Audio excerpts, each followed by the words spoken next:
Assalamualaikum warahmatullahi wabarakatuh. Perkenalkan, saya Andi Wildatskia, perwakilan dari kelompok 2, akan menjelaskan tentang sintesis asam asetat dari kelapa, metode fermentasi. Berikut nama-nama anggota dari kelompok 2. Baiklah, yang pertama saya akan jelaskan apa itu kelapa.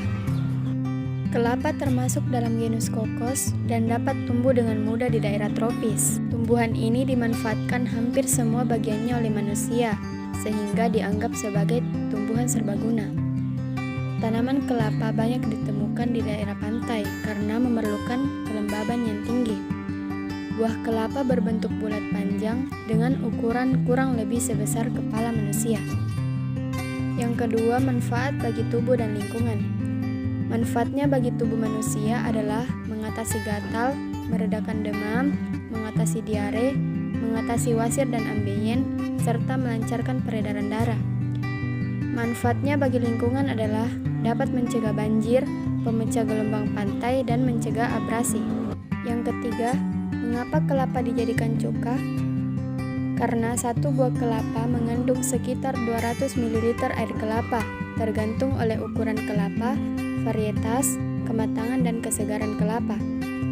Air kelapa sendiri mengandung gula maksimum 4%, rata-rata 2%, yang terdiri dari sukrosa, glukosa, dan fruktosa. Komposisi gizi air kelapa tua ini dapat digunakan sebagai media bagi pertumbuhan mikroba fermentasi.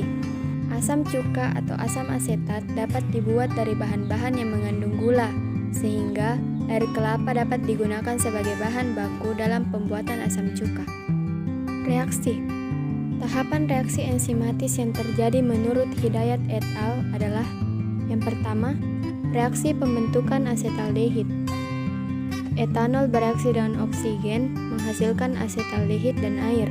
Yang kedua, hidrasi asetaldehid.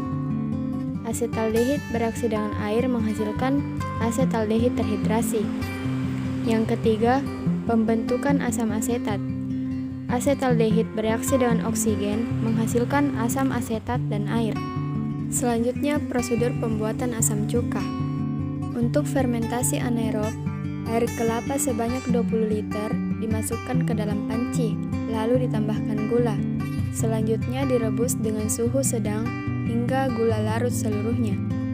Kemudian larutan didinginkan pada suhu kamar dan ditambahkan ragi.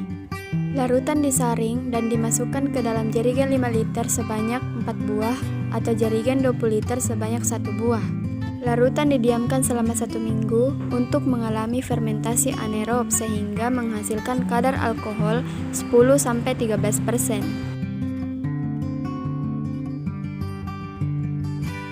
Fermentasi pertama ini mengubah larutan air kelapa menjadi larutan alkohol.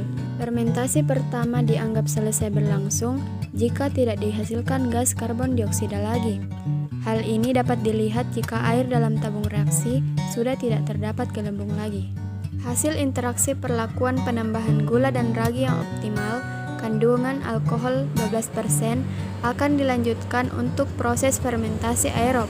Fermentasi akan dihentikan bila kandungan alkohol sudah mencapai 12%. Menurut Waluyo 1984, untuk melakukan asetifikasi atau fermentasi aerob pada alkohol, maka kadar alkohol yang diperlukan yaitu 11-13%.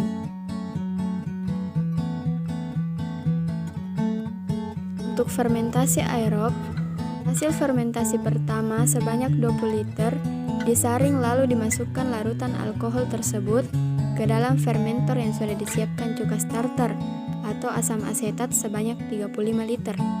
Larutan ini dibiarkan untuk mengalami fermentasi aerob dan sistem fermentor yang ada. Pengambilan sampel hasil perlakuan. Hasil fermentasi anaerob diukur kadar alkohol dan pH, sedangkan hasil fermentasi aerob, yaitu asam cuka, dikeluarkan melalui keran di dinding fermentor bagian bawah, kemudian dimasukkan ke dalam gelas ukur untuk dilihat sifat fisiknya dan diukur sifat kimianya. Terima kasih. Assalamualaikum warahmatullahi wabarakatuh.